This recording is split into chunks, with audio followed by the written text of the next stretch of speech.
ኢትዮጵያን ወደ አዲስ የፖለቲካ ምዕራፍ የሚወስዳት ብቸኛው መንገድ አንድና ያው አንድ ነው፣ ሀገራዊ ምክክር። የኢትዮጵያ ፖለቲካ ላለፉት አያሌ ዓመታት የታሪክ ጠባሳዎችን፣ የጽንፍ ርዕዮተ ዓለማትንና እኔ ካልመራው እንጠፋፋለን የሚሉ አጥፊ ትርክቶችን ሲያስተናግድ ቆይቷል። ይህ አካሄድ ሀገራችንን ለከፋ እርስ በርስ ግጭት፣ ለሕዝብ መፈናቀልና ለከፍተኛ ማህበራዊ ስብራት ዳርጓት ቆይቷል።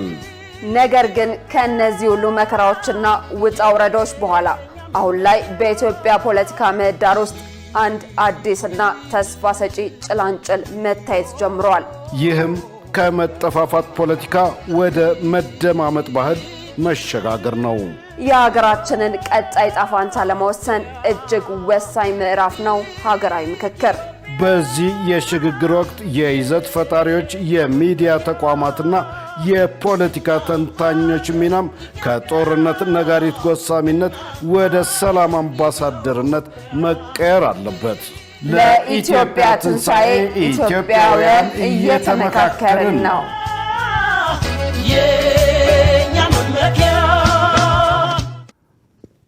ሰላም ጤና ይስጥልን ተመልካቾቻችን፣ ከኢሳት ነጻ ህዝብ ሚዲያ ለዕለቱ ያዘጋጀናቸውን የቀን ዜናዎች ይዘን ቀርበናል። ከዜናዎቹ ጋር ሙሉቀን ሰለሞን ነኝ።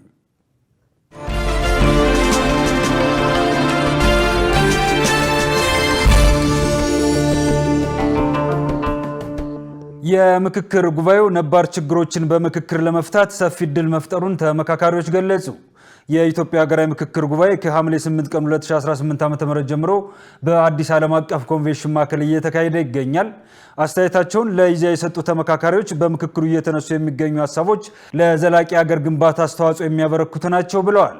ከተመካካሪዎቹ መካከል የሲቪክ ማህበረሰብ ተቋም በመወከል እየተመካከሩ የሚገኙት ዶክተር አብዲሳ አበበ እንደገለጹት ምክክሩ የተለያዩ ሀሳቦች ያለ ገደብ እንዲነሱ እድል መፍጠሩን ጠቁመው ይህም ችግሮችን አሳታፊ በሆነ መንገድ በመመካከር ለዛሬ ብቻ ሳይሆን ለነገ የሚበጁ መፍትሄዎችን ማምጣት እንደሚያስችል ተናግረዋል። በተመካካሪዎች እየተነሱ ያሉት ሀሳቦች ኢትዮጵያን ወደ ዘላቂ ሰላም ከፍታና እድገት ለማሻገር እንደሚያግዙም ገልጸዋል። የሲዳማ አርነት ንቅናቄ ፓርቲ ተወካይ ስማቸውን ግሶ በበኩላቸው በምክክሩ እየተነሱ ባሉ ሀሳቦች ላይ በመምከር ወደ አንድ የጋራ መግባቢያ እየተመጣ መሆኑን ጠቁመዋል። ምክክሩ ለችግሮቹ ዘላቂ መፍትሄ ለማበጀት ትልቅ ዕድል መፍጠሩን ጠቁመው ይህም የተሻለች ሀገርን ለመጪው ትውልድ ለማስረከብ እንደሚያግዝ ተናግረዋል። ሀገራዊ ምክክሩ ኢትዮጵያ ህብረ ብሔራዊነቷን በማጠናከር ከአፍሪካ አልፋ በዓለም አቀፍ ደረጃ አዎንታዊ ሚና እንድትጫወት የሚያስችል አስተዋጽኦ እንዳለው ተመካካሪዎቹ ገልጸዋል። የፍትህ ሚኒስቴር የኢትዮጵያ ቤተሰብ ፍትህ መምሪያን ይፋ አደረገ። የኢትዮጵያ ቤተሰብ ፍትህ መምሪያው ለቤተሰብ ህፃናትና ተጋላጭ ወገኖች የህግ ጥበቃን ለማረጋገጥና ማህበራዊ ፍትህን ለማስፈን የሚያግዝ መሆኑ ተገልጿል። መምሪያው በቤተሰብ ጉዳዮች ዙሪያ የሚነሱ የህግ ጉዳዮችን በማስረጃና በተግባር ላይ በተመሰረተ አሰራር በመምራት መፍትሄ ለመስጠት እንደሚያግዝም ተመልክቷል። የፍትህ ሚኒስትር ዴኤታ ዶክተር ኤርሚያስ የማነብርሃን እንዳሉት በፍርድ ቤቶች ከሚቀርቡ ጉዳዮች መካከል በአራተኛ ደረጃ ከፍተኛውን ድርሻ የሚይዙት ከቤተሰብ ጋር የተያያዙ ጉዳዮች ናቸው። ቤተሰብ የህብረተሰብ መሰረት በመሆኑ መንግስት የቤተሰብን ጥበቃ ለማጠናከር ትኩረት እንደሚሰጥ የገለጹት ሚኒስትር ዴኤታው መምሪያውም በቀለብ፣ በልጆች አስተዳደግና ጉብኝት፣ በንብረት አስተዳደር፣ በፍችና በንብረት ክፍፍል እንዲሁም ከቤተሰብ ጉዳዮች ጋር በተያያዙ የህግ ጉዳዮች ላይ የሚመራ መሆኑን ተናግረዋል። የኢትዮጵያ ቤተሰብ ፍትህ መምሪያ ከዳኞች፣ ከትምህርት ተቋማትና ከባለድርሻ አካላት በተውጣጡ ባለሙያዎች ኮሚቴ በማቋቋም የተዘጋጀ መሆኑን ተናግረዋል ሲል የዘገበው ኢዜአ ነው። የሳውዲ ተመላሾች ክብራቸው ተጠብቆ ወደ ቤተሰቦቻቸው እንዲቀላቀሉ በትኩረት እየተሰራ ነው ተባለ። የኢትዮጵያ አደጋ ስጋት ስራ አመራር ኮሚሽን ኮሚሽነር አምባሳደር ዶክተር ሽፈራው ተክለማርያም ለኢዜአ እንደገለጹት በተለያዩ ሀገራት በመደበኛ ፍልሰት ምክንያት በአስቸጋሪ ሁኔታ ውስጥ የነበሩ ዜጎች ወደ ሀገር ቤት ተመልሰው ከቤተሰቦቻቸው ጋር እንዲቀላቀሉ እየተደረገ መሆኑን ገልጸዋል። ኮሚሽኑ ከሳውዲ አረቢያው ንጉሥ ሰልማን የሰብአዊ እርዳታ ማዕከል ጋር በመተባበር ከስደት ተመላሾችን መልሶ ማቋቋም የሚያስችል የድጋፍ ስምምነት ተፈራርመዋል። በዚህ ወቅት ኮሚሽነር አምባሳደር ዶክተር ሽፈራው ተክለማርያም ኢትዮጵያና ሳውዲ አረቢያ ረዥም ዘመናትን የተሻገረ ታሪካዊ ትስስር ያላቸው ሀገራት ናቸው ብለዋል። በኢመደበኛ ፍልሰት ወደ ሳውዲ አረቢያ ተጉዘው በአስቸጋሪ ሁኔታ የሚገኙ ኢትዮጵያውያንም በዜጋ ተኮር ዲፕሎማሲ ትብብር ወደ ሀገር ቤት እንዲመለሱ እየተደረጉ መሆኑን አንስተዋል። የሳውዲ አረቢያ ንጉሥ ሰልማን የሰብአዊ እርዳታ ማዕከል ተወካይም የተበረከተው የዕለት ደራሽና የማጓጓዣ ቁሳቁስ ድጋፍ የሀገራቱን የረጅም ዘመናት ወዳጅነትና ትብብር የበለጠ የሚያጠናክር መሆኑን አስረድተዋል። የተደረገው ድጋፍ ለኢትዮጵያን ስደት ተመላሾች ለሚደረገው የሰብአዊ እርዳታ ድጋፍ የሚውል ሲሆን የሁለቱን ሀገራት የረጅም ጊዜ የወዳጅነትና የሰብአዊ ትብብር እሴት የሚያጎለብት መሆኑ ተጠቅሷል። በከባድ የሙስና ወንጀል በተጠረጠሩ 41 የገቢዎች ሚኒስቴር ባለሙያዎችና ግብረ አበሮቻቸው ላይ ፍርድ ቤት የ14 ቀን የምርመራ ጊዜ ፈቀደ። ፖሊስ የተፈጸመው ወንጀል በመደራጀት የተካሄደ በመሆኑ የደረሰውን የጉዳት መጠን በኦዲት ለማረጋገጥና በቂ ማጣሪያ በማድረግ የምርመራ መዝገቡን አደራጅቶ ለማቅረብ የ14 ቀናት ምርመራ ጊዜ እንዲፈቀድለት ጠይቋል። የጉዳት መጠኑን በቀጣይ ቀጠሮ ይፋ እንደሚያደርግ የገለጸው ፖሊስ ተጠርጣሪዎቹ በዋስ ቢለቀቁ ምስክሮችን ሊያባብሉና ሰነዶችን ሊያጠፉ ስለሚችሉ የዋስትናን ጥያቄ ተቃውመዋል። የተጠርጣሪ ጠበቆች በበኩላቸው ፖሊስ ያቀረበው ጥርጣሬ በቂ እንዳልሆነ የተጠረጠሩበት ጉዳይም በጥቅሉ የቀረበ መሆኑን በማንሳት መርማሪ ፖሊስ ይህንን ያደረገው ጊዜ ለመግዛት ብቻ ነው ሲሉ ተከራክረዋል።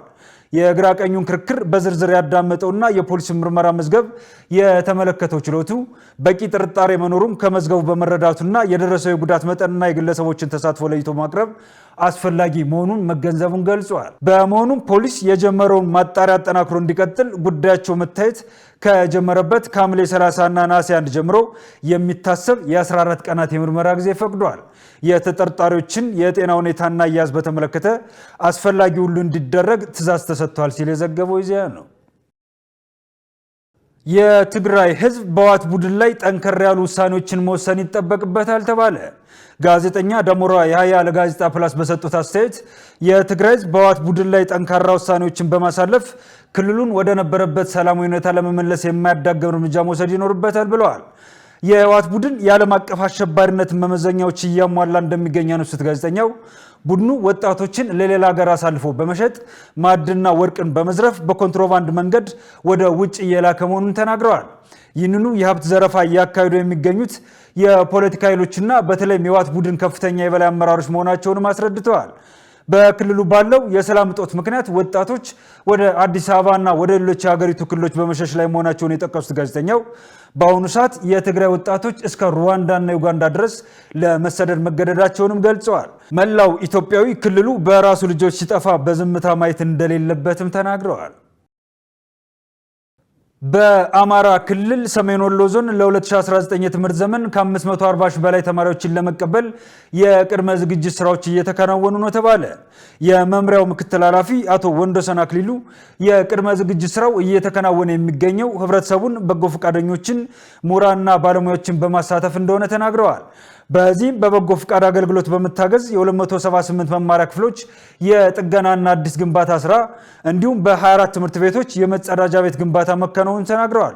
በዞኑ የ2019 ዓ.ም የትምህርት ዘመን ምዝገባ ከነሐሴ 18 ቀን 2018 ዓ.ም ጀምሮ እንደሚካሄድ ጠቁመው ለትምህርት ዘመኑም 540,511 ተማሪዎችን ለመመዝገብ የንቅናቄ ስራ እየተከናወነ ይገኛል ብለዋል።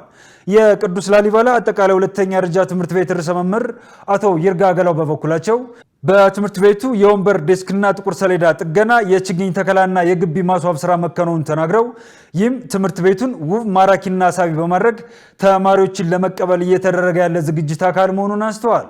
በዞኑ 882 ትምህርት ቤቶች ለ2019 ዓ.ም የትምህርት ዘመን ተማሪዎችን ተቀብለው ለማስተናገድ ዝግጁ መሆናቸውን ከመምሪያው የተገኘው መረጃ ያመለክታል። ተመልካቾቻችን ከኢሳት ነጻ ህዝብ ሚዲያ የሚተላለፉላችሁ የቀን ዜናዎቻችን እንደቀጠሉ ናቸው። ወደ ዜና እንሻገር። የዶናልድ ትራምፕ አስተዳደር የእስራኤል የመከላከያ ሚኒስትር ከደቡባዊ ሊባኖስ ለቀን አንወጣም በሚል የሰጡትን አስተያየት ተቃወመ። በሌላ በኩል የእስራኤል ጦር በደቡባዊ ሊባኖስ በተቆጣጠራቸው አካባቢዎች ለረጅም ጊዜ መቆየት የሚያስችለው ዝግጅት እንዲደረግ መመሪያ ተሰጥቶታል። ዝርዝሩን ሸሪፍ ኢማም አዘጋጅቶታል። የትራምፕ አስተዳደር የእስራኤል የመከላከያ ሚኒስትር እስራኤል ካትዝ እስራኤል ወታደሮቿን በደቡባዊ ሊባኖስ ታቆያለች የሚለውን አስተያየት መስጠታቸውን ተቃውሟል። የመከላከያ ሚኒስትሩ የሰጡት መግለጫ የእስራኤል መንግስት ከአሜሪካና ከሊባኖስ ጋር በተፈራረመው ስምምነት መሰረት የገቡትን ቃል የሚጥስ ነው ብሏል። ዩናይትድ ስቴትስ ለሁለቱም ወገኖች በተስማሙበት ማዕቀብ ስምምነት መሰረት እንዲተገብሩ ትፈልጋለች። እስራኤልም በሊባኖስ ምንም አይነት የግዛት ፍላጎት እንደሌላት በግልጽ አስታውቃለች ሲል የአክሲዮስ ጋዜጠኛ ባራክ ራቪር በማህበራዊ ሚዲያ የአሜሪካ የውጭ ጉዳይ ሚኒስቴር ከፍተኛ ባለስልጣንን ጠቅሶ ዘግቧል። በደቡባዊ ሊባኖስ የእስራኤል ወታደሮች በቋሚነት መገኘት በስምምነቱ ማዕቀፍ ውስጥ ከተካተቱ ስምምነቶች ጋር የሚጋጭና ከሁለቱም ሀገራት የረጅም ጊዜ ሰላምና ደህንነት ጋር የማይጣጣም ነው። የአሜሪካ የውጭ ጉዳይ ሚኒስቴር ከፍተኛ ባለስልጣን እንዳስታወቁት ዩናይትድ ስቴትስ የሊባኖስን የግዛት አንድነትና ሉዓላዊነት ሙሉ በሙሉ እንደምትደግፍ አስታውቋል። የእስራኤል የመከላከያ ሚኒስትሩ እስራኤል ካትዝ እና ጠቅላይ ሚኒስትሩ ቤንያሚን ኔታንያሁ በተደጋጋሚ እንደሚሉ ከደቡባዊ ሊባኖስ የደህንነት ቀጠና የእስራኤል ወታደሮች በአገሪቱ ውስጥ ከሚንቀሳቀሱበት ክልል 10 ኪሎ ሜትር የሚደርስ ቦታ ለቀው እንደማይወጡ ተናግረዋል። በዩናይትድ ስቴትስ የሚደገፈው ስምምነት ማዕቀፍ በኢራን ይደገፋል የሚባለውን ሂዝቦላ ትጥቅ ማስፈታት፣ የእስራኤል ወታደሮችን ከደቡባዊ ሊባኖስ ቀስ በቀስ ማስወጣትና የሊባኖስ ጦር ወደ አካባቢ እንዲሰማራ ማድረግ ሲሆን ይህንንም ለመተግበር የሙከራ ዞኖች በሚባሉ አካባቢዎች ይጀመራል ይላል። በተደረሰው ስምምነት መሰረት ሂዝቦላን ትጥቅ ማስፈታትና በግልጽ በሚታይ ሁኔታ የእሱን መሰረተ ልማቶች ማፈራረስ፣ በዚህም ቀስ በቀስ የእስራኤል ወታደሮች ከአካባቢው እንዲወጡ ማድረግ የሚል ነው። የሊባኖስ ጦር በአሁኑ ጊዜ መጀመሪያዎቹን የሙከራ ዜኖች ተግባራዊ እያደረገ ሲሆን ዩናይትድ ስቴትስም የዚህን ሂደት ሙሉ ለሙሉ ተግባራዊ እንዲደረግ ትደግፋለች ሲሉ የአሜሪካ ውጭ ጉዳይ ሚኒስቴር ከፍተኛ ባለስልጣን ተናግረዋል። ካትዝ በደቡባዊ ሊባኖስ ጉብኝት ባደረጉበት ወቅት እንደተናገሩት እስራኤል በደቡባዊ ሊባኖስ ያላት ቁጥጥር ያለ ጊዜ ገደብ ይቀጥላል ብለዋል። የእስራኤል የመከላከያ ሰራዊት አባላት እዚህ ያሉት በሊባኖስ በሶሪያና በጋዛ በሚገኙ የደህንነት ዞኖች ውስጥ በመቆየት መላውን የእስራኤል መንግስት ለመጠበቅ ነው። ለእስራኤል የመከላከያ ኃይል በሰጠውት መመሪያ መሰረት ሰራዊቱ ለረጅም ጊዜ በአካባቢው መቆየት እንዲችል አስፈላጊ ሁሉ ዝግጅት እንዲደረግ ነው። ጠቅላይ ሚኒስትሩና እኔ በግልጽ እንዳስቀመጥ ነው ከዚህ የደህንነት ቃጣና አንወጣም ብለዋል የመከላከያ ሚኒስትሩ እስራኤል ካትዝ። ዜናውን ስናዘጋጅ አረብ ኒውስ እና አልጀዚራን በመረጃ ምንጭነት ተጠቅመናል። ተመልካቾቻችን ከኢሳት ነጻ ህዝብ ሚዲያ ለዕለቱ ያዘጋጀናቸው የቀን ዜናዎቻችን የተከታተላችኋቸውን ይመስሉ ነበር። ከዜናዎቹ ጋር ሙሉቀን ሰለሞን አብሬያችሁ ቆየሁ። መልካም ጊዜ ይሁንላችሁ።